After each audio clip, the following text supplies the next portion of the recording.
75ನೇ ವರ್ಷಕ್ಕೆ ಕಾಲಿಡ್ತಾ ಇದ್ದಾರೆ.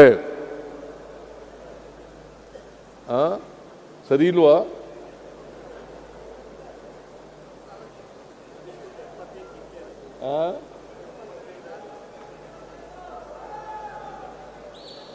ತಪ್ಪಾಗಿದ್ರೆ ತಿದ್ಕೊಳ್ತೀನಿ. ಅವರ ಧರ್ಮಪತ್ನಿ ಹೇಳಿದ್ರು 75ನೇ ವರ್ಷಕ್ಕೆ ಕಾಲಿಡ್ತಾ ಇದ್ದಾರೆ.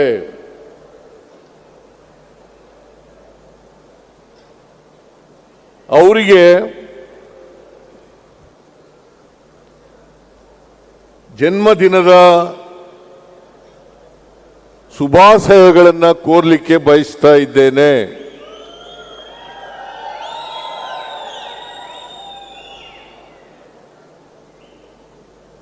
ಈ ಸಂದರ್ಭದಲ್ಲಿ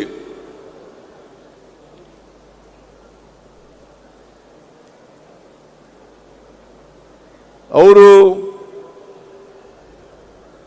100 ವರ್ಷಗಳಿಗೂ ಹೆಚ್ಚು ಕಾಲ ಬಾಳ್ಲಿ ಅಂತೇಳಿ ಹಾರೈಸ್ತೇನೆ.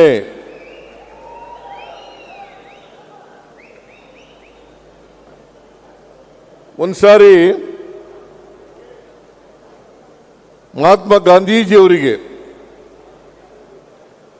ಅವರ ಅಭಿಮಾನಿಯೊಬ್ಬರು ಪತ್ರ ಬರೀತಾರೆ,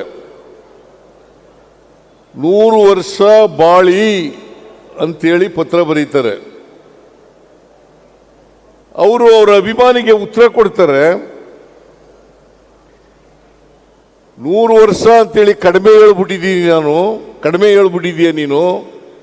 ನಾನು 125 ವರ್ಷ ಬದುಕಬೇಕು ಅಂತೇಳಿ ಇಚ್ಛೆ ಇಟ್ಕೊಂಡಿದ್ದೀನಿ ಅಂತೇಳಿ ಮಹಾತ್ಮ ಗಾಂಧೀಜಿಯವರು ಅವರ ಅಭಿಮಾನಿಗೆ ಉತ್ತರ ಕೊಡ್ತಾರೆ. ನಾನು ಈ ಸಂದರ್ಭದಲ್ಲಿ ರಾಜಣ್ಣನವರು 100 ವರ್ಷಗಳಿಗೂ ಹೆಚ್ಚು ಕಾಲ ಬಾಳಲಿ ಅಂತಲ್ಲಿ ದೇವರಲ್ಲಿ ಪ್ರಾರ್ಥನೆಯನ್ನ ಮಾಡ್ತೇನೆ.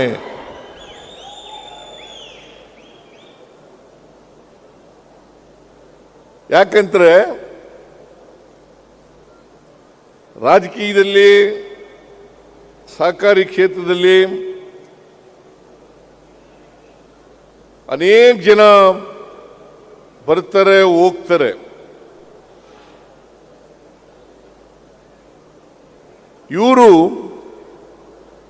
ರಾಜಕೀಯ ಅಂದ್ರೆ ಜನಸೇವೆ, ಸಹಕಾರ ಕ್ಷೇತ್ರ ಅಂದ್ರೆ ಜನಸೇವೆ ಅಂತ ತಿಳ್ಕೊಂಡಿರ್ತಕ್ಕಂಥ ರಾಜಕಾರಣಿ.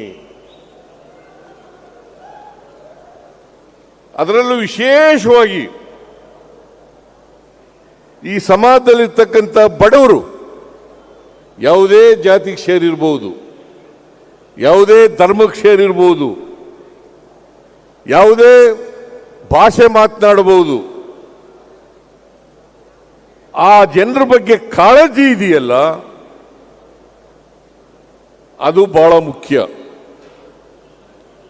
ಸಮಾಜದಲ್ಲಿರ್ತಕ್ಕಂಥ ಎಲ್ಲ ಬಡವರಿಗೂ ಕೂಡ ಸಹಾಯ ಮಾಡಬೇಕು, ಅವರ ಕಷ್ಟದಲ್ಲಿ ಭಾಗಿಯಾಗಬೇಕು, ಅವರನ್ನ ಸಹಾಯ ಮಾಡಿ ಆರ್ಥಿಕವಾಗಿ ಮೇಲಕ್ಕೆ ಎತ್ತಕ್ಕಂಥ ಪ್ರಯತ್ನವನ್ನು ಮಾಡಬೇಕು ಅಂತಕ್ಕಂಥ ಕಾಳಜಿ ಇದೆಯಲ್ಲ, ಅದು ಬಹಳ ದೊಡ್ಡ ಗುಣ ಅಂತಕ್ಕಂಥ ಮಾತುಗಳನ್ನು ಹೇಳಲಿಕ್ಕೆ ಬಯಸ್ತಾ ಇದ್ದೇನೆ. ಅದು ಎಲ್ಲ ರಾಜಕಾರಣಿಗಳಲ್ಲೂ ಕೂಡ, ಎಲ್ಲ ಸಹಕಾರಿಗಳಲ್ಲೂ ಕೂಡ ಅದು ಬರಬೇಕು. ಸಮಾಜದಲ್ಲಿ ಏರುಪೇರುಗಳಿದ್ದಾವೆ. ಬಡವರಿದ್ದಾರೆ, ಶ್ರೀಮಂತರಿದ್ದಾರೆ, ಮೇಲ್ಜಾತಿಯವರಿದ್ದಾರೆ, ಕೆಳಜಾತಿಯವರಿದ್ದಾರೆ. ಇವೆಲ್ಲವೂ ಕೂಡ ನಮ್ಮ ಸಾಮಾಜಿಕ ವ್ಯವಸ್ಥೆ. ಈ ಸಾಮಾಜಿಕ ವ್ಯವಸ್ಥೆಯನ್ನ, ಈ ಅಸಮಾನತೆಯನ್ನು ತೊಡಗಿಸ್ಬೇಕು. ಅಸಮಾನತೆಯನ್ನು ತೊಡಗಿಸಿ ಎಲ್ಲರೂ ಮುಖ್ಯವಾಹಿನಿಗೆ ಬರ್ತಕ್ಕಂಥ ಪ್ರಯತ್ನವನ್ನು ಮಾಡ್ತಕ್ಕಂಥದ್ದೇ ನಿಜವಾದ ರಾಜಕೀಯದ ಗುರಿ. ಅದನ್ನೇ ನಮ್ಮ ಸಂವಿಧಾನ ಹೇಳ್ತಕ್ಕಂಥದ್ದು. ನಮ್ಮ ಸಂವಿಧಾನ ಬಹಳ ಸ್ಪಷ್ಟವಾಗಿ ಹೇಳ್ತದೆ, ಸಮಾನವಾಗಿ ಎಲ್ಲರಿಗೂ ಅವಕಾಶಗಳನ್ನು ಒದಗಿಸ್ಕೊಡ್ಬೇಕು. ಅದರಲ್ಲಿ ಜಾತಿ, ಧರ್ಮ, ಪ್ರದೇಶ, ಭಾಷೆ ಯಾವುದು ಬರಲ್ಲ. ಮನುಷ್ಯತ್ವ ಇರಬೇಕು. ಬಹಳ ಮುಖ್ಯವಾಗಿ ಪ್ರತಿಯೊಬ್ಬರಿಗೂ ಕೂಡ ಮನುಷ್ಯತ್ವ ಇರಬೇಕು. ಮನುಷ್ಯತ್ವ ಇದ್ದಾಗ ಮಾತ್ರ ನಾವು ಸಮಾಜವನ್ನು ಕಾಣಲಿಕ್ಕೆ ಸಾಧ್ಯ ಆಗ್ತದೆ. ಸಮಾಜದಲ್ಲಿ ಬದಲಾವಣೆಯನ್ನು ಕಾಣಲಿಕ್ಕೆ ಸಾಧ್ಯ ಆಗ್ತದೆ. ಈ ಬದಲಾವಣೆ ಆಗಬೇಕಾದ್ರೆ ನಾವು ಪ್ರತಿಯೊಬ್ಬರಿಗೂ ಕೂಡ ಆರ್ಥಿಕವಾಗಿ ಸಾಮಾಜಿಕವಾಗಿ ಶಕ್ತಿಯನ್ನು ತುಂಬತಕ್ಕಂಥ ಪ್ರಯತ್ನವನ್ನು ಮಾಡಬೇಕು. ಬಾಬಾ ಸಾಹೇಬ್ ಅಂಬೇಡ್ಕರ್ ಅವರು ಒಮ್ಮೆ ಹೇಳ್ತಾರೆ, ಈ ದೇಶಕ್ಕೆ ಸ್ವಾತಂತ್ರ್ಯ ಬಂದದ್ದು ಸಾರ್ಥಕ ಆಗಬೇಕಾದ್ರೆ ಪ್ರತಿಯೊಬ್ಬರಿಗೂ ಕೂಡ ಆರ್ಥಿಕ ಸಾಮಾಜಿಕ ಸ್ವಾವಲಂಬನೆ ದೊರಕಿದಾಗ ಮಾತ್ರ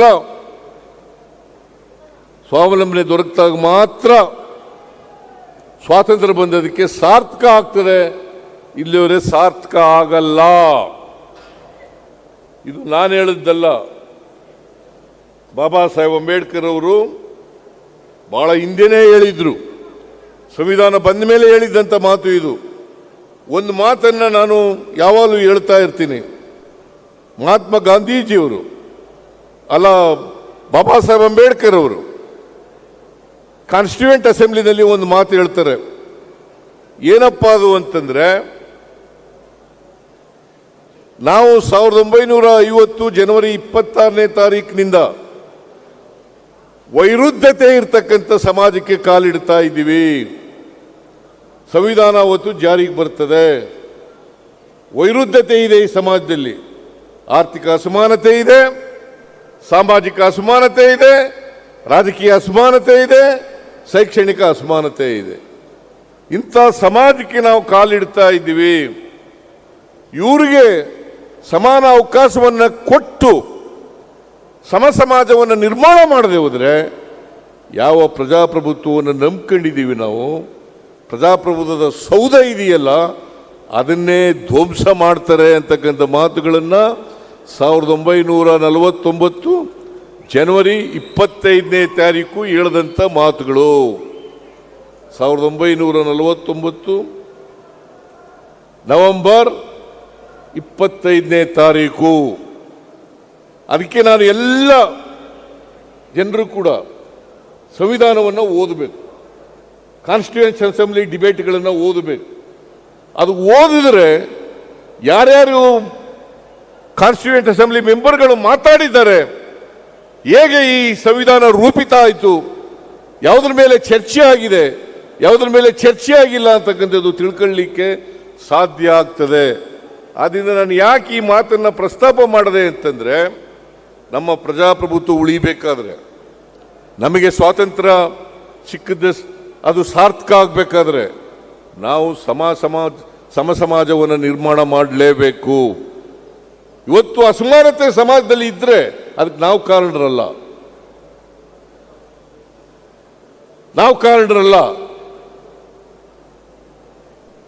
ಬಹುಸಂಖ್ಯಾತ ಜನರನ್ನ ಅಕ್ಷರ ಸಂಸ್ಕೃತಿಯಿಂದ ದೂರ ಇಟ್ಟದ್ದೇ ಕಾರಣ. ಚತುರ್ವರ್ಣ ವ್ಯವಸ್ಥೆ ಕಾರಣ. ಇದನ್ನು ನಾವು ಅರ್ಥ ಮಾಡ್ಕೋಬೇಕಾಗ್ತದೆ. ಈ ಚತುರ್ವರ್ಣ ವ್ಯವಸ್ಥೆಯಿಂದ ಆರ್ಥಿಕ ಸಾಮಾಜಿಕ ಅಸಮಾನತೆ ನಿರ್ಮಾಣ ಆಯಿತು, ರಾಜಕೀಯ ಅಸಮಾನತೆ ನಿರ್ಮಾಣ ಆಯಿತು. ಇದು ಬದಲಾವಣೆ ಆಗಲೇಬೇಕು. ನಾವೆಲ್ಲ ಮನುಷ್ಯರು, ಮನುಷ್ಯತ್ವವನ್ನು ಬೆಳೆಸ್ಕೊಳ್ತಕ್ಕಂಥ ಪ್ರಯತ್ನವನ್ನು ಮಾಡಬೇಕು. ಮನುಷ್ಯತ್ವ ಬೆಳೆಸದೆ ಹೋದರೆ ದ್ವೇಷದಿಂದ ಯಾವ ಕಾರಣಕ್ಕೂ ಕೂಡ ಸಮಾನತೆಯ ಸಮಾಜವನ್ನು ನಿರ್ಮಾಣ ಮಾಡಲಿಕ್ಕೆ ಸಾಧ್ಯ ಇಲ್ಲ. ಅದನ್ನ ರಾಜಣ್ಣವರು ಬರ್ರೇ ಈ ಕಡೆಗೆ, ರಾಜಣ್ಣವರು ಅದು ಸಹಕಾರಿ ಕ್ಷೇತ್ರ ಇರಲಿ, ರಾಜಕೀಯ ಕ್ಷೇತ್ರ ಇರಲಿ, ಎಲ್ಲ ಕ್ಷೇತ್ರದಲ್ಲೂ ಕೂಡ ಬಡವರ ಬಗ್ಗೆ ಅನುಕಂಪ, ಬಡವರನ್ನ ಮೇಲೆತ್ತಕ್ಕಂಥ ಕಮಿಟ್ಮೆಂಟು, ಬಡವರಿಗೆ ಸಹಾಯ ಮಾಡ್ತಕ್ಕಂಥ ಹೃದಯ ವೈಶಾಲ್ಯತೆ ಇದು ಇರಬೇಕು ಅಂತಕ್ಕಂಥದ್ದನ್ನು ಈ ಸಂದರ್ಭದಲ್ಲಿ ಹೇಳಲಿಕ್ಕೆ ಬಯಸ್ತಾ ಇದ್ದೇನೆ. ಆ ಗುಣವನ್ನು ರಾಜಣ್ಣವರಲ್ಲಿ ಕಾಣಲಿಕ್ಕೆ ಸಾಧ್ಯ ಆಗ್ತದೆ. ಅದಕ್ಕಾಗಿ ರಾಜಣ್ಣ ನನಗಿಷ್ಟ ಆಗೋದು. ಆಮೇಲೆ ಇನ್ನೊಂದು, ನಾನು ಇವರ ಲೇಖನ ಓದಿದೆ.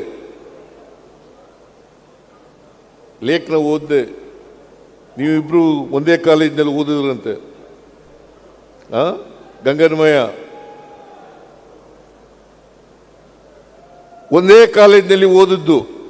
ಇವರು ಲೇಖನದಲ್ಲಿ ಒಂದು ಬರೀತಾರೆ, ಏನಪ್ಪಾ ಅಂತಂದ್ರೆ, ಯಾರು ಸ್ನೇಹಿತರು ಇರ್ತಾರೆ ಆ ಸ್ನೇಹಿತರಿಗೋಸ್ಕರ ಪ್ರಾಣವನ್ನ ಕೊಡ್ತಕ್ಕಂಥ ಪ್ರಯತ್ನವನ್ನ ಮಾಡ್ತಾರೆ ಅಂತ ಮಾತುಗಳನ್ನು ಹೇಳಿದ್ದಾರೆ. ಅದು ಒಳ್ಳೆ ಗುಣ. ಯಾವನೇ ಸ್ನೇಹಿತ ಆಗಲಿ, ಈಗ ಅವರು ST ಜನಾಂಗಕ್ಕೆ ಸೇರಿದವರು, ಇವರು SC ಜನಾಂಗಕ್ಕೆ ಸೇರಿದವರು. ಜಾತಿ ಮುಖ್ಯ ಅಲ್ಲ, ಸ್ನೇಹ ಮುಖ್ಯ, ಮನುಷ್ಯ ಸಂಬಂಧಗಳು ಮುಖ್ಯ.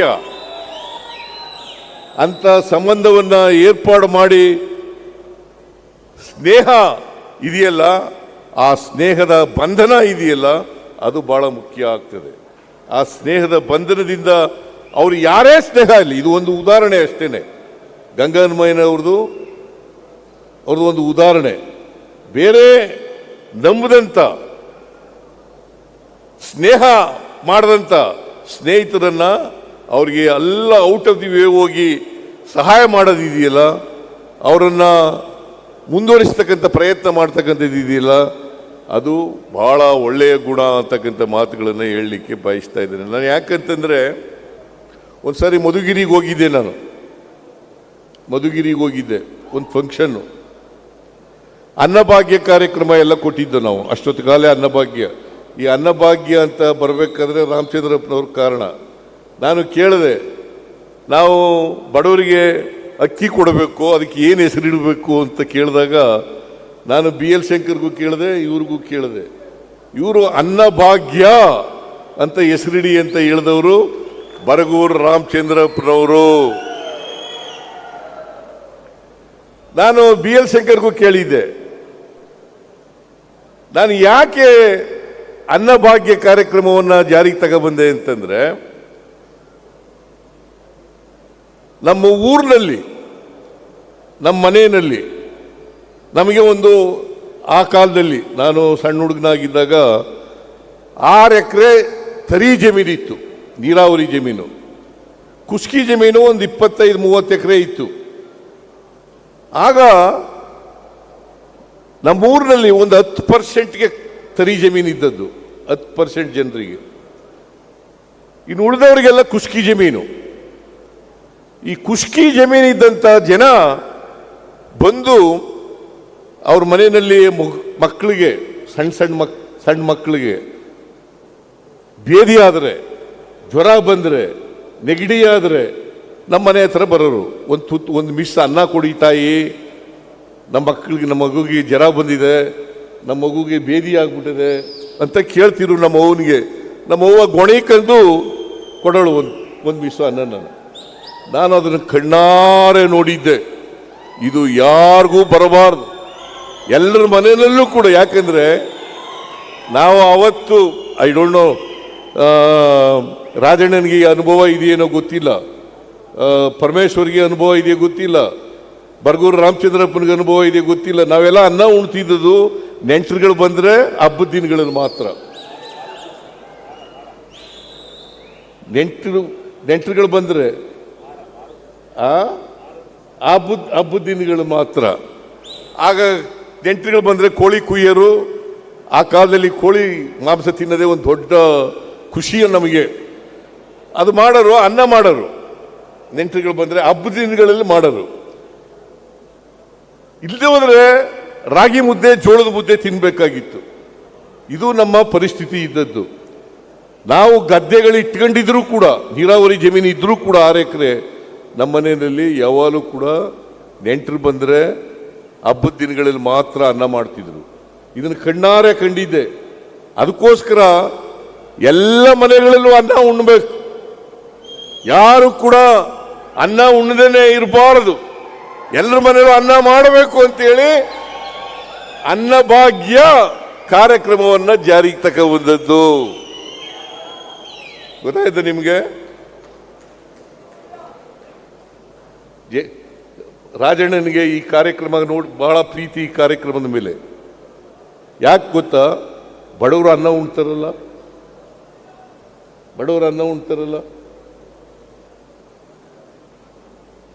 ಎಲ್ಲರ ಮನೆಯಲ್ಲೂ ಅನ್ನ ಮಾಡ್ತಾರಲ್ಲ. ಈಗ 10 kg ಮಾಡಿದ್ದೀವಿ, 5+5 10 kg ಮಾಡಿದ್ದೀವಿ. ಈ ಕಾರ್ಯಕ್ರಮ ಮಾಡಿದಾಗ ರಾಜಣ್ಣ ಸಲಹೆ ಕೊಟ್ಟರು. ಏನಂತ ನೋಡಿ ಸರ್, ಅನೇಕ ಜನ ಮಕ್ಕಳು ಚಪ್ಪಲಿ ಇಲ್ಲದೆ ಬರ್ತಾರೆ ಸ್ಕೂಲ್ಗೆ ಚಪ್ಪಲಿ ಇಲ್ಲದೆ ಬರ್ತಾರೆ. ನಾನು ಪ್ರೈಮರಿ ಸ್ಕೂಲ್ನಲ್ಲಿ ಇದ್ದಾಗ ಚಪ್ಪಲಿ ಇಲ್ಲದಾಗ ನಾನು ಹೈಸ್ಕೂಲ್ ಸೆಕೆಂಡ್ ಇಯರ್ಗೆ ಹೋದಾಗ ಚಪ್ಪಲಿ ಹಾಕೊಂಡದು. ಅಲ್ಲಿವರೆಗೆ ಬರೀ ಕಾಲಿನಲ್ಲೇ ನಡೀತಾ ಇದೆ. ಹೈಸ್ಕೂಲ್ ಸೆಕೆಂಡ್ ಇಯರ್ ಇರ್ವಿನ್ ರೋಡ್ನಲ್ಲಿ ಒಂದು ಅಂಗಡಿ ಇತ್ತು, ಚಪ್ಪಲಿ ಅಂಗಡಿ. ಆ ಚಪ್ಪಲಿ ಅಂಗಡಿ ಹೊಲಿಸ್ಕೊಂಡು ಟೈರ್ ಚಪ್ಪಲಿ, ಅದು ಏನು 3 ವರ್ಷ ಆದರೂ ಅರಿಲೇ ಒಂದು ಹೊತ್ತಿಗೆ ಎಸ್ಬಿಟ್ಟೈತೆ ನಾನು ಕೊನೆಗೆ PUC ಹೋದ್ಮೇಲೆ. ಅಂತ ಚಪ್ಪಲಿ ಇದ್ದದು. ಅದಕ್ಕೆ ರಾಜಣ್ಣ ಹೇಳಿದ್ರು, ಬಹಳ ಜನ ನೀವು ಶ್ರೀಮಂತರ ಮಕ್ಕಳು ಶೂ ಹಾಕೊಂಡು ಬರ್ತಾರೆ, ಟೈ ಹಾಕೊಂಡು ಬರ್ತಾರೆ, ಯೂನಿಫಾರ್ಮ್ ಹಾಕೊಂಡು ಬರ್ತಾರೆ. ಇವರು ಪಾಪ ಬಡವರ ಮಕ್ಕಳು ಅವರು ಶಾಲೆಗೆ ಬರಬೇಕಾದ್ರೆ ಕಷ್ಟ, ಮನೆಯಲ್ಲಿ ಬ್ರೇಕ್ಫಾಸ್ಟ್ ಇರಲ್ಲ. ಈಗ ನಾವೆಲ್ಲ ತಂಗಳು ಉಣ್ಕೊಂಡು ಬರೀವು, ತಂಗಳು ರಾಗಿ ಮುದ್ದೆ ಅಥವಾ ಜೋಳದ ಮುದ್ದೆ ಮಜ್ಜಿಗೆ ಕಲಸ್ಕೊಂಡು ಊಟ ಮಾಡ್ಕೊಂಡು ಬರ್ತಿದ್ದೋ, ಶಾಲೆಗೆ ಹೋಗ್ತಿದ್ದೋ. ಬಡವ್ರ ಮಕ್ಕಳು ಬರೀ ಕಾಲಿನಲ್ಲಿ ಬರ್ತಾರೆ, ಅವರಿಗೆ ಶೂ ಮತ್ತು ಸಾಕ್ಸ್ ಕೊಡ್ತಕ್ಕಂಥ ಭಾಗ್ಯ ಮಾಡಬೇಕು ಅಂತೇಳಿ ಸಲಹೆ ಕೊಟ್ಟವರು ರಾಜಣ್ಣ. ನಾನು ನೆಕ್ಸ್ಟ್ ಇಯರ್ ಬಜೆಟ್ ಮಂಡಿಸುವಾಗ ಅದನ್ನು ಘೋಷಣೆ ಮಾಡಿದೆ.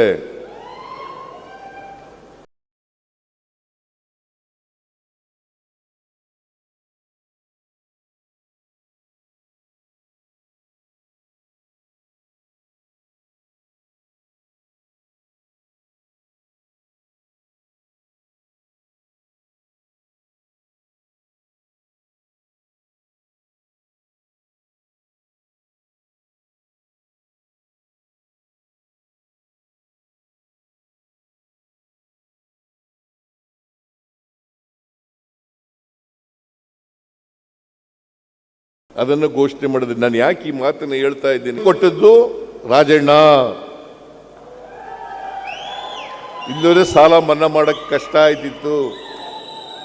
ಈಗಲೂ ಕ್ಯಾಬಿನೆಟ್ನಲ್ಲಿ ಕುಮಾರಸ್ವಾಮಿ ಸಾಲ ಬಿಟ್ಬಿಟ್ಟು ಹೋಗಿದ್ನಲ್ಲ, ಅದು ಇನ್ನೂ ಬಾಕಿ ಇದೆ, ಅದನ್ನು ಕೊಡಬೇಕು ಅಂತ ಹೇಳಿ. ಯಾಕಂತಂದ್ರೆ ಇದು ರಾಜಣ್ಣನಿಗೆ ಹೆಸರು ಬರಲ್ಲ, ಬರದೇ ಹೋದ್ರೂ ಕೂಡ ಕೊಡೋಣ ರಾಜಣ್ಣ. ಯಾಕಂತಂದ್ರೆ ರೈತರು ಸಂಬಂಧಪಟ್ಟಂತ ಕಾರ್ಯಕ್ರಮ ಇದು. ಕುಮಾರಸ್ವಾಮಿ ಹೆಸರು ತಗೊಂಡ್ರು, ಸಾಲ ಮನ್ನಾ ಮಾಡ್ತೀನಿ 1 ಲಕ್ಷದವರೆಗೆ ಸಾಲ ಮಾಡ್ತೀನಿ ಅಂತ ಹೆಸರು ತಗೊಂಡ್ರು. ಆದರೂ ನಾವು ಉಳಿಕೆ ಹಣ 500 ಚಿಲ್ಲರೆ ಕೋಟಿ ಅಲ್ಲ, 300 ಚಿಲ್ಲರೆ ಕೋಟಿ, 300 ಚಿಲ್ಲರೆ ಕೋಟಿಯನ್ನ ಮುಂದಿನ ದಿನಗಳಲ್ಲಿ ಅದನ್ನು ಚುತ್ತ ಮಾಡ್ತೀವಿ. ನಾನು ಮನ್ನಾ ಮಾಡಿದಂತ ಪಟ್ಟಿ ಸ್ವಲ್ಪ ಹಣ ಉಳ್ಕೊಂಡಿತ್ತು, ಆ ಹಣನು ಕೂಡ ಮನ್ನಾ ಮಾಡ್ತಕ್ಕಂಥ ಆ ಹಣನು ಕೂಡ ತೀರಿಸ್ಕೊಟ್ಟಿದ್ದೇನೆ. ನಾನು ಯಾಕೆ ಈ ಮಾತುಗಳನ್ನು ಹೇಳ್ತಾ ಇದ್ದೀನಿ ಅಂತಂದ್ರೆ, ರಾಜಣ್ಣ ಯಾವಾಗಲೂ ಕೂಡ ನೇರ ನಡೆ ನುಡಿಯವನು, ನಿಷ್ಠುರವಾಗಿ ಮಾತಾಡ್ತಕ್ಕಂಥವನು. ಬಹುಶಃ ಅದು ನೇರ ನಡೆ ನುಡಿ, ನಿಷ್ಠುರವಾಗಿ ಮಾತಾಡ್ತಕ್ಕಂಥದ್ದು ಅದು ಇದ್ರೆ ಅದು ಸ್ವಾಭಿಮಾನದ ಸಂಕೇತ. ಯಾರಿಗೆ ಸ್ವಾಭಿಮಾನ ಇರ್ತದೆ ಅವರೆಲ್ಲರೂ ಕೂಡ ಮೇಲಕ್ಕೆ ಬರಲಿಕ್ಕೆ ಸಾಧ್ಯ ಆಗ್ತದೆ. ಸ್ವಾಭಿಮಾನ ಇಲ್ಲದೆ ಹೋದ್ರೆ ದಾಸ್ಯ ಮನೆ ಮಾಡ್ಕೊಳ್ತದೆ. ನಮ್ಮಲ್ಲಿ ಇನ್ನೂ ಕೂಡ ದಾಸ್ಯ ಹೋಗಿಲ್ಲ. ಬಹಳ ಜನ ವಿದ್ಯಾವಂತರು ಕೂಡ, ಅವಿದ್ಯಾವಂತರಿರಲಿ, ವಿದ್ಯಾವಂತರು ಕೂಡ ಈಗ ಒಬ್ಬ ಮೇಲ್ಜಾತಿ ಬಡವ ಬಂದರೆ, ಮೇಲ್ಜಾತಿ ಬಡವ ಬಂದರೆ ಅವನ್ನ ಸ್ವಾಮಿ ಬುದ್ಧಿ ಅಂತ ಕೈ ಮುಗಿತೀವಿ. ಅದೇ ಒಬ್ಬ ದಲಿತ ವಿದ್ಯಾವಂತನಾಗಿ ಶ್ರೀಮಂತನಾಗಿ ಬಂದರೆ ಅವನನ್ನ ಸಿಂಗ್ಯುಲರ್ನಲ್ಲಿ ಮಾತಾಡಿಸ್ತೇವೆ. ಇದು ಗುಲಾಮಗಿರಿಯ ಸಂಕೇತ. ಒಬ್ಬ ಮೇಲ್ಜಾತಿಯ ಬಡವ ಬಂದ್ರೆ ಅವನಿಗೆ ಸ್ವಾಮಿ ಬುದ್ಧಿ ಅಂತೀವಿ, ಅವನನ್ನ ಮೇಲ್ಗಡೆ ಕುಳ್ಳಿಸ್ತೀವಿ. ಅದೇ ಒಬ್ಬ ದಲಿತ ವಿದ್ಯಾವಂತನಾದರೂ ಕೂಡ, ಶ್ರೀಮಂತ ಆದರೂ ಕೂಡ ಅವರನ್ನ ನಾವು ಸಿಂಗ್ಯುಲರ್ನಲ್ಲಿ ಮಾತಾಡಿಸ್ತೀವಿ. ಇದು ಶೂದ್ರರಿಗಿರ್ತಕ್ಕಂಥ ದಾಸ್ಯದ ಸಂಕೇತ. ಇದನ್ನ ಕಿತ್ತೊಗಿಬೇಕು ಪ್ರತಿಯೊಬ್ಬರು ಕೂಡ. ಇದು ಕಿತ್ತು ಒಗೆದಿರೋದ್ರಿಲ್ಲೇನೆ ರಾಜಣ್ಣ ನಿಷ್ಠುರವಾಗಿ ಅದರಿಂದ ಏನೇ ಪರಿಣಾಮ ಆಗಲಿ ಆ ಪರಿಣಾಮವನ್ನು ಎದುರಿಸ್ತೀನಿ ಅಂತಕ್ಕಂಥ ಧೈರ್ಯ ಇರಬೇಕಾಗ್ತದೆ. ಯಾವುದೇ ಪರಿಣಾಮ ಅದರಿಂದ ಆಗ್ಬೋದು, ಕೆಟ್ಟದ್ದು ಆಗ್ಬೋದು, ಒಳ್ಳೇದು ಆಗ್ಬೋದು. ನನ್ನ ಪ್ರಕಾರ ಒಳ್ಳೇದಾಗ್ತದೆ. ನಾನು ಇವತ್ತಿನವರೆಗೆ ನನಗೆಲ್ಲ ಒಳ್ಳೇದೇ ಆಗಿದೆ, ನನಗೆ ಕೆಟ್ಟದ ಆಗೇ ಇಲ್ಲ, ರಾಜಣ್ಣನಿಗೂ ಆಗಿಲ್ಲ ಅಂತ ಅನ್ಕೊಂಡಿದ್ದೀನಿ. ಈಗ ರಾಜಣ್ಣ ನೋಡಿ, ರಿಸರ್ವ್ ಕಾನ್ಸ್ಟಿಟ್ಯೂನ್ಸಿಲಿ ಸ್ಪರ್ಧೆ ಮಾಡ್ತಾ ಇಲ್ಲ, ಎಸ್ಟಿಗೆ ರಿಸರ್ವ್ ಆಗಿದೆ, ಸ್ಥಾನಗಳಿದ್ದಾವೆ. 2008ರಲ್ಲಿ ರಿಸರ್ವ್ ಆಯಿತು, 2008ರಲ್ಲಿ ರಿಸರ್ವ್ ಆಯಿತು. ಅವರು ಸಾಮಾನ್ಯ ಕ್ಷೇತ್ರದಲ್ಲಿ ನಿಂತ್ಕೋತಾರೆ. ಈಗ 3 ಸಾರಿ MLA ಆಗಿರೋದು ಕೂಡ ಸಾಮಾನ್ಯ ಕ್ಷೇತ್ರದಿಂದ. ಸಾಮಾನ್ಯವಾಗಿ ಅವರು ST ಕ್ಷೇತ್ರದಲ್ಲಿ ರಿಸರ್ವ್ ಕಾನ್ಸ್ಟಿಟ್ಯೂನ್ಸಿಲಿ ನಿಂತ್ಕೋತಾರೆ. ಇವರು ಸಾಮಾನ್ಯ ಕ್ಷೇತ್ರದಿಂದ ಗೆದ್ದಿದ್ದಾರೆ. 2 ಸಾರಿ ಸೋತಿರ್ಬೋದು. ಗೆಲುವು ಸೋಲುಗಳು ರಾಜಕೀಯದಲ್ಲಿ ಸಾಮಾನ್ಯ. ಶ್ರೀಮತಿ ಇಂದಿರಾ ಗಾಂಧಿ ಅವರೇ ಸೋತರು. ಇಡೀ ದೇಶದ ಜನರನ್ನ ಗೆಲ್ಲಿಸ್ತಕ್ಕಂಥ ಶಕ್ತಿ ಇದ್ದಂಥ ಇಂದಿರಾ ಗಾಂಧಿ ಅವರೇ ಸೋತರು. ನಾನು ಸೋತಿದ್ದೀನಿ. ನಾನು 3 ಸಾರಿ ಸೋತಿದ್ದೀನಿ, ಅಲ್ಲ 4 ಸಾರಿ ಸೋತಿದ್ದೀನಿ. 9 ಸಾರಿ ಗೆದ್ದಿದ್ದೀನಿ. 4 ಸಾರಿ ಸೋತಿದ್ದೀನಿ, 9 ಸಾರಿ ಗೆದ್ದಿದ್ದೀನಿ. ಸೋಲು ಗೆಲುವುಗಳು ರಾಜಕೀಯದಲ್ಲಿ. ಆದರೆ ಸೋಲು ಗೆಲ್ಲಿ ನಾವು ಬದ್ಧತೆ ಇರ್ತಕ್ಕಂಥ ವಿಚಾರವನ್ನ, ನಂಬಿಕೆ ಇಟ್ಕೊಂಡಿರ್ತಕ್ಕಂಥ ವಿಚಾರವನ್ನ ಯಾವ ಕಾರಣಕ್ಕೂ ಕೂಡ ಮರಿಬಾರದು, ಯಾವ ಕಾರಣಕ್ಕೂ ಕೂಡ ವಿಚಲಿತರಾಗಬಾರದು. ಇದನ್ನ ನಾವು ಮಾಡಿದ್ರೇನೆ ನಾವು ರಾಜಕೀಯದಲ್ಲಿ ಇದ್ದದಕ್ಕೆ ಸಾರ್ಥಕ ಆಗ್ತದೆ. ನಮ್ಮ ಬದುಕು ಸಾರ್ಥಕ ಆಗ್ತದೆ. ನಾವು ಈ ಹುಟ್ಟು ಸಾವುಗಳಿರ್ತಾವಲ್ಲ, ಇವು ಇದ್ದೇ ಇರ್ತವೆ. ಇದು ಎಲ್ಲರೂ ಹುಟ್ಟಿದ ಮೇಲೆ ಸಾಯಲೇಬೇಕು. ಒಬ್ಬರು 70 ವರ್ಷ ಬದುಕ್ಬೋದು, ಒಬ್ರು 80 ವರ್ಷ ಬದುಕ್ಬೋದು, ಒಬ್ರು 100 ವರ್ಷ ಬದುಕ್ಬೋದು, ಒಬ್ರು 120 ವರ್ಷ ಬದುಕ್ಬೋದು. ಆದರೆ ಈ ಹುಟ್ಟು ಸಾವಿನ ನಡುವೆ ಇದೆಯಲ್ಲ, ಅದನ್ನು ಸಾರ್ಥಕ ಮಾಡ್ಕೊಳ್ತಕ್ಕಂಥ ಪ್ರಯತ್ನ ಮಾಡ್ತಕ್ಕಂಥದ್ದೇ ನಿಜವಾದಂಥ ಬದುಕು ಅಂತಕ್ಕಂಥದ್ದನ್ನು ಅರ್ಥ ಮಾಡ್ಕೋಬೇಕಾಗ್ತದೆ. ನೀವು ಒಂದ್ಸಾರಿ ಇಂಥವ್ರಿಗೆ ನೋಡ್ಬೇಕು. ಪ್ರತಿಯೊಬ್ಬರು ಕೂಡ ಹುಟ್ಟಿದ ಮೇಲೆ ನನ್ನ ಜೀವನ ಸಾರ್ಥಕ ಆಗಿದೆಯಾ ಇಲ್ವಾ ಅಂತೇಳಿ ಒಂದ್ಸಾರಿ ಹಿಂದಿರುಗಿ ನೋಡಬೇಕು. ನಿಮಗೆ ಸಮಾಧಾನ ಆದರೆ, ನಿಮ್ಮ ಜೀವನ ಸಾರ್ಥಕ ಆಗಿದ್ರೆ ಹುಟ್ಟಿದದಕ್ಕೆ ಸಾರ್ಥಕ ಆಗ್ತದೆ, ಇಲ್ಲವರೇ ಸಾರ್ಥಕ ಆಗುತ್ತೆ ಅಲ್ವಾ? ಅದನ್ನ ರಾಜಣ್ಣ ಅವರ ಜೀವನವನ್ನು ಸಾರ್ಥಕ ಮಾಡ್ಕೊಂಡಿದ್ದಾರೆ.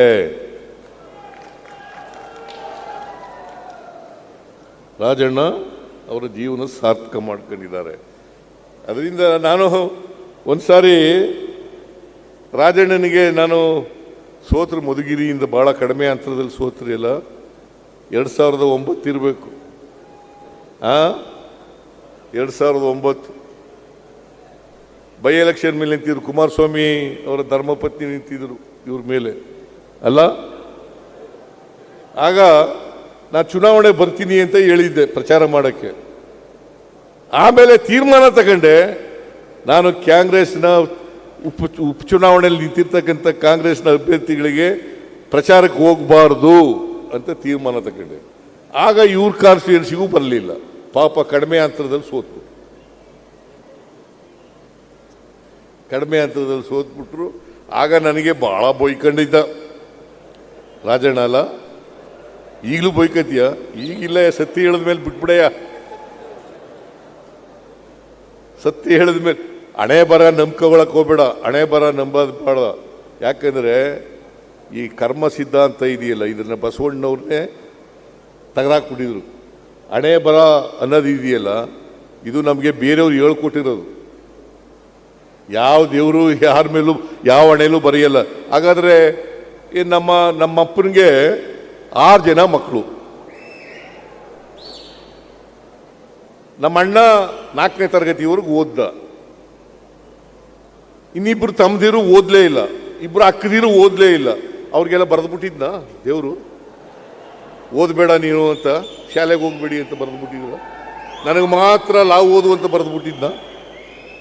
ನೀವು ಚೀಫ್ ಮಿನಿಸ್ಟರ್ ಆಗುವಂತ ಬರೆದ್ಬಿಟ್ಟಿದ್ನ? ಹಾಗಾದ್ರೆ ತಾರತಮ್ಯ ಮಾಡೋದು, ಒಬ್ರಿಗೊಬ್ರಿಗೆ ತಾರತಮ್ಯ ಮಾಡೋದು ಇದೆಯಲ್ಲ, ದೇವರು ಯಾರಿಗೂ ತಾರತಮ್ಯ ಮಾಡಲ್ಲ. ಅದಕ್ಕೆ ಬಸವಾದಿ ಶರಣರು ಈ ಕರ್ಮ ಸಿದ್ಧಾಂತವನ್ನ ತ್ಯಜಿಸಿದ್ರು. ಕರ್ಮ ಸಿದ್ಧಾಂತ ಇದೆಯಲ್ಲ, ನಾನು ಈಗ ಯಾಕಪ್ಪ ಬಟ್ಟೆ ಇಲ್ಲ, ಈಗ ಯಾಕೆ ನಿನಗೆ ಹೊಟ್ಟೆಗಿಲ್ಲ, ನೀನು ಯಾಕೆ ಅವಿದ್ಯಾವಂತನಾಗಿದ್ದೀಯ ಅಂತಂದ್ರೆ, ನಾನು ಹಿಂದಿನ ಜನ್ಮದಲ್ಲಿ ಪಾಪದ ಕೆಲಸ ಮಾಡಿಬಿಟ್ಟಿದ್ದೆ, ಕರ್ಮದ ಕೆಲಸ ಮಾಡಿಬಿಟ್ಟಿದ್ದೆ, ಅದಕ್ಕೆ ಈ ಜನ್ಮದಲ್ಲಿ ನಾನು ಹಿಂಗೆ ಹುಟ್ಟುಬಿಟ್ಟಿದ್ದೀನಿ. ಯಾರು ಹೇಳ್ಕೊಟ್ಟಿರೋದು ಇದನ್ನ? ಮೇಲ್ಜಾತಿಯವರು ಹೇಳ್ಕೊಟ್ಟಿರೋದು. ಹುಷಾರಾಗಿರ್ಬೇಕು, ಇವೆಲ್ಲ ನಂಬ್ಕೊಳಕ್ ಹೋಗ್ಬಿಡಿ. ಯಾರು ಹುಟ್ಟಿನಿಂದ ಕೀಳುವಲ್ಲ, ಯಾರು ಮೇಲೂ ಅಲ್ಲ. ಹುಟ್ಟಿನಿಂದ ಯಾರೋ ಅಸಮರ್ಥರು ಅಲ್ಲ, ಸಮರ್ಥರು ಅಲ್ಲ. ಹುಟ್ಟಿನಿಂದ ಯಾರೂ ಆಗಲ್ಲ. ಹಾಗಾದ್ರೆ ಅಂಬೇಡ್ಕರ್ ಹೆಂಗೆ ಅಷ್ಟೊಂದು ಮೇಧಾವಿ ಆದರು? ದಲಿತ ಜಾತಿಲಿ ಹುಟ್ಟಿದ್ದು, ಯಾಕೆ ಮೇಧಾವಿ ಆದರು? ವಾಲ್ಮೀಕಿ ಯಾಕೆ ಮೇಧಾವಿ ಆದರು? ರಾಮಾಯಣ ಬರೆದರು. ಎಸ್ಟಿ ಜಾತಿಲಿ ಹುಟ್ಟಿದ್ರಲ್ಲ, ನಾನು ಕುರುಬರ ಜಾತಿಲಿ ಹುಟ್ಟಿದ್ದೀನಲ್ಲ.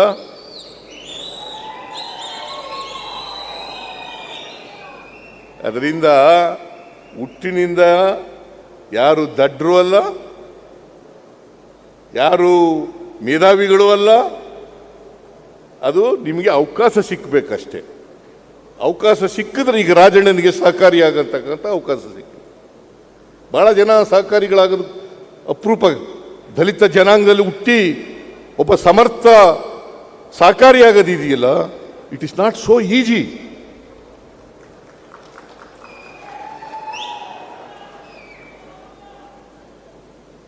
ನಾವು ಅವಕಾಶ ಸಿಕ್ಬೇಕಷ್ಟೇನೆ. ನನಗೆ ಅವಕಾಶ ಸಿಕ್ತು, ನಾನು ಬೆಳೆದು, ನಾನು ಲಾಯರ್ ಆದೆ, MLA ಆದೆ, ಮುಖ್ಯಮಂತ್ರಿ ಆಗ್ಲಿಕ್ಕೆ ಅವಕಾಶ ಸಿಕ್ತು. ಇಲ್ಲವರು ಆಗ್ತಾ ಇರಲಿಲ್ಲ. ನಾನು ಓದ್ದೆ ಹೋಗಿದ್ರೆ ಇವೇನೂ ಆಯ್ತಿರ್ಲಿಲ್ಲ. ಅದಕ್ಕೆ ನಾನು ರಾಜಪ್ಪ ಮೇಷ್ಟ್ರನ್ನ ಯಾವಾಗಲೂ ನೆನ್ಕೊತಾ ಇರ್ತೀನಿ. ನಾನು ನೇರವಾಗಿ 5ನೇ ತರಗತಿ ಸೇರಿದೆ. ಆ ರಾಜಪ್ಪ ಮೇಷ್ಟ್ರು ಬರದೇ ಹೋಗಿದ್ರೆ ನಮ್ಮೂರಿಗೆ ಹೆಡ್ ಮಾಸ್ಟರ್ ಆಗಿ, ನಾನು 5ನೇ ತರಗತಿಗೆ ಸೇರ್ಕತನೂ ಇರಲಿಲ್ಲ, ವಿದ್ಯಾವಂತನ ಆಯ್ತಾನೂ ಇರಲಿಲ್ಲ, MLA ಆಯ್ತಾನೂ ಇರಲಿಲ್ಲ, ಮುಖ್ಯಮಂತ್ರಿ ಆಯ್ತಾನೂ ಇರಲಿಲ್ಲ. ಆಮೇಲೆ ಬಾಬಾ ಸಾಹೇಬ್ ಅಂಬೇಡ್ಕರ್ ಅವರ ಸಂವಿಧಾನ ಇದೆಯಲ್ಲ, ಅದು ಇಂಥ ಸಂವಿಧಾನ ಇಲ್ಲಿ ಹೋದ್ರೆ ನಾವೆಲ್ಲರೂ ಕೂಡ ಮುಖ್ಯವಾಹಿನಿಗೆ ಬರಕ್ಕೆ ಆಯ್ತಾನೇ ಇರಲಿಲ್ಲ. ನಾವು ಅವಕಾಶ ಸಿಕ್ಕಿದಾಗ ಈ ಸಮಾಜದಲ್ಲಿ ಬದಲಾವಣೆ ತರಲಿಕ್ಕೆ ಪ್ರಾಮಾಣಿಕ ಪ್ರಯತ್ನವನ್ನು ಮಾಡಬೇಕು. ನಾನು ಅದಕ್ಕೆ ಹಿಂದೆ ಮುಖ್ಯಮಂತ್ರಿ ಆಗಿರುವಾಗ ಈಗ ಮುಖ್ಯಮಂತ್ರಿ ಆದಾಗ, ಕಾಂಗ್ರೆಸ್ ಪಕ್ಷ ಅಧಿಕಾರಕ್ಕೆ ಬಂದಾಗ ನಾವು ಸಮಾಜದಲ್ಲಿ ಬಡತನ ಹೋಗಲಾಡಿಸ್ಬೇಕು, ಸಾಮಾಜಿಕ ಆರ್ಥಿಕ ಶಕ್ತಿಯನ್ನು ತುಂಬತಕ್ಕಂಥ ಕೆಲಸ ಮಾಡಬೇಕು. ಅದು ಮಾಡಿದಾಗ ಮಾತ್ರ ಸಮಾಜದಲ್ಲಿ ಬದಲಾವಣೆಯನ್ನು ಮಾಡಲಿಕ್ಕೆ ಆಗ್ತದೆ. ಅದಕ್ಕೋಸ್ಕರ ನಾನು ಯಾಕೆ ರಾಜಣ್ಣವ್ರನ್ನ ನಂಬ್ತೀನಿ, ಪ್ರೀತಿಸ್ತೀನಿ ಅಂತಂದ್ರೆ ಅವರ ಬಡವರ ಮೇಲೆ ಇರ್ತಕ್ಕಂಥ ಕಾಳಜಿ, ಬಡವರ ಮೇಲೆ ಇರ್ತಕ್ಕಂಥ ಕಾಳಜಿ. ಯಾವುದೇ ಜಾತಿ ಸೇರಿರಲಿ, ಈಗ ನಾವು ಗ್ಯಾರಂಟಿ ಯೋಜನೆಗಳನ್ನು ಜಾರಿ ಕೊಟ್ಟಿದ್ದೀವಿ. ಅದರಲ್ಲಿ ಜಾತಿ ಇದೆಯಾ, ಪಕ್ಷ ಇದೆಯಾ, ಧರ್ಮ ಇದೆಯಾ? ಎಲ್ಲ ಜಾತಿಯವರು ಇದ್ದಾರೆ. ಬಿಜೆಪಿಯವರು ಇಲ್ವಾ? JDSನವರು ಇಲ್ವಾ? ಅವ್ರನ್ನೆಲ್ಲ ಬಿಟ್ಬಿಟ್ಟಿದ್ದೀವ ನಾವು? ಎಲ್ಲ ಗ್ಯಾರಂಟಿ ಯೋಜನೆಗಳನ್ನು ಎಲ್ಲ ಸಮಾಜದಲ್ಲಿರ್ತಕ್ಕಂಥ ಎಲ್ಲ ಬಡವರಿಗೆ 1,64,00,000 ಕುಟುಂಬಗಳಿಗೆ ಗೃಹ ಜ್ಯೋತಿ ಫ್ರೀಯಾಗಿ ಕರೆಂಟ್ ಕೊಟ್ಟಿದ್ದೀವಿ. 1,22,00,000 ಕುಟುಂಬದವರಿಗೆ 2,000 ರೂಪಾಯಿ ಫ್ರೀಯಾಗಿ ಕೊಡ್ತಾ ಇದ್ದೀವಿ. 1,22,00,000 ಕುಟುಂಬಗಳಿಗೆ ಫ್ರೀಯಾಗಿ ಕೊಡ್ತಾ ಇದ್ದೀವಿ. ಎಲ್ಲ ಮಹಿಳೆಯರಿಗೂ ಜಾತಿ ಇದೆಯದು ಏನ್ರಮ್ಮ? ಎಲ್ಲ ಮಹಿಳೆಯರಿಗೂ ಕೂಡ ಫ್ರೀಯಾಗಿ KSRTC ಬಸ್ನಲ್ಲಿ ಓಡಾಡ್ಬೋದು ಅಲ್ವಾ? ಅದರಲ್ಲಿ ಇಂಥ ಜಾತಿಯವರಿಗೆ ಹೋಗ್ಬೇಕು ಅಂತ ಹೇಳಿದೀವ, ಇಂಥ ಪಕ್ಷದವರೇ ಹೋಗ್ಬೇಕು ಅಂತ ಹೇಳಿದೀವ? ಬಡವರು ಯಾವುದೇ ಜಾತಿ. ನಾನು ಬರಗೂರು ರಾಮಚಂದ್ರಪ್ಪನವರ ಇದು ಒಂದು